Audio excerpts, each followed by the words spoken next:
सहयोग से तीनों देव मवेश और तीनों उत्पत्ति कर दिए, ब्रह्मा विष्णु महेश। आद्या महाशक्ति के सहयोग से प्रेमी भाई बहनों तीन देवताओं की उत्पत्ति की, ब्रह्मा की, विष्णु की, महेश की। और फिर क्या आदेश दिया कि तीन देव मिले सृष्टि रचावो और नया एक संसार बसाओ। आद्या महाशक्ति को जीवों का भंडार देकर के कहा, अब शक्ति तुम करना सोई और मम अनुशासन भंग न होई।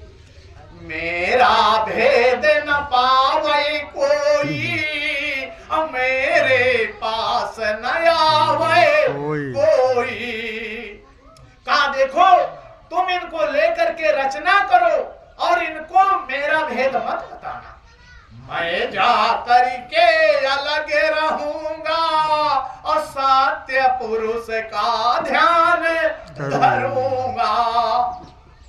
पलंग अष्ट प्रमाण है, ज्योति ब्रह्म का देश। अब इसका भेद न जानते और ब्रह्मा विष्णु महेश।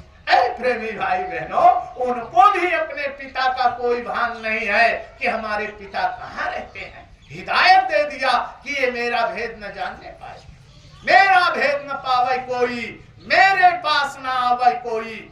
इतना कह करके आदेश दे करके और जीवात्माओं को दे करके और कहा तुम रचना करो। अब हम जीवात्माओं को इस मंडल से नीचे कैसे उतारा गया, कितने युग बीत गए यहाँ पर आने में प्रेमियों। बड़े ध्यान से जब आप समझोगे तो आपके समझ में आ जाएगा। अब जीवात्माओं को जब नीचे उतारा गया तो यहाँ पर अब रचना करने की व्यवस्था शुरू हो गई। तो शिव शंकर उत्पत्ति कियो अस्थावर लखतीस और कमलापति उख मजे रचो लक्ष्य सात शक्ति ने जलचर रचा 9 लाख जीव प्रमाण 14 लाख फिर और भी रच दियो अंडज खान। हे प्रेमी भाई बहनों अब हम जीवात्माओं को जब नीचे उतारने की नंबर आया तो भगवान शंकर ने 30 लाख प्रकार की अस्थावर खान की व्यवस्था कर दी। अस्थावर खान में कौन से प्राणी आते हैं जो एक स्थान से दूसरे स्थान पर नहीं जा सकते। जैसे हमारे सामने ये बड़े बड़े पहाड़ खड़े हैं, ये बड़े बड़े पेड़ खड़े हैं, तो इसमें हमारी आपकी जीवात्मा को डाला गया 30 लाख बार तक। एक एक वृक्ष की उम्र कितनी होती है विचार कर लो कि हमारे बाबा दादा के जमाने के वृक्ष आज खड़े हैं तो 30 लाख बार इसी प्रकार से हम आप इसी वृक्षों की योनियों में डाले गए। कोई डंडे से हमको मारता रहा, कोई कुल्हाड़ी से काटता रहा, कोई यारे से काटता रहा। हमारी आपकी ये जीवात्मा चिंगार मारती रही, उस मालिक से विनती प्रार्थना करती रही कि प्रभु अब ये कष्ट मुझसे सहा नहीं जा रहा है। तब हमारी जीवात्मा को फिर उसके नीचे की योनि में डाला गया जिसको महात्माओं ने उखमच खान कहा।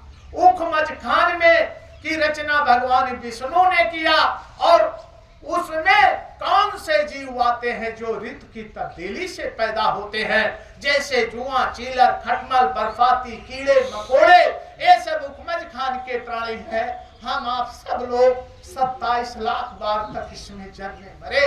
विचार करो आज कोई वस्तु सड़ जाती है उसमें से बदबू आती है, नामदान से बदबू आ रही है और उसी में छोटे छोटे कीड़े रेंग रहे हैं। एक समय हम आप भी उसी गंदे दाले में, उसी बदबूदार सड़े गले मांस में हमारी जीवात्मा कष्ट मुसीबत को सह रही थी। मालिक से विनती प्रार्थना कर रही थी कि प्रभु अब ये कष्ट मुझसे सहा नहीं जा रहा। फिर हमारी जीवात्मा को इसके बाद फिर नीचे उतारा। कहां पर डाला? इसको ला करके अंडज खान में डाला। अंडज खान में की रचना किसने किया? माँ दुर्गा ने किया। कितने प्रकार की? 23 लाख प्रकार की प्रेमी खंड। 9 लाख बार हम सब लोग अंडे से जल के अंदर पैदा हुए और 14 लाख बार गगन में जो पंछी उड़ते हैं, कभी कबूतर के रूप में, कभी बतख के रूप में, कभी कौवा के रूप में, कभी तोता के रूप में हमारा आपका जन्म होता रहा।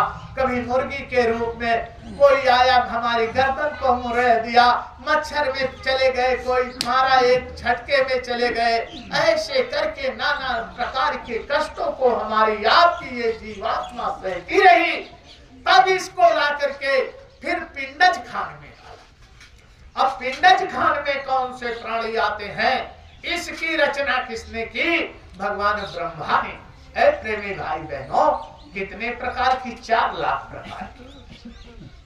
गाय, भैंस, सुअर, कुत्ता, बिल्ली, ऊंट, गधा, ये सब पिंडज खान के उसी में मनुष्य है। तो हम सब लोग अब जरा आज विचार करो कि जिस वक्त कुत्ते की योनि में डाल दिया गया होगा या गधे की योनि में हमारी जीवात्मा को डाला गया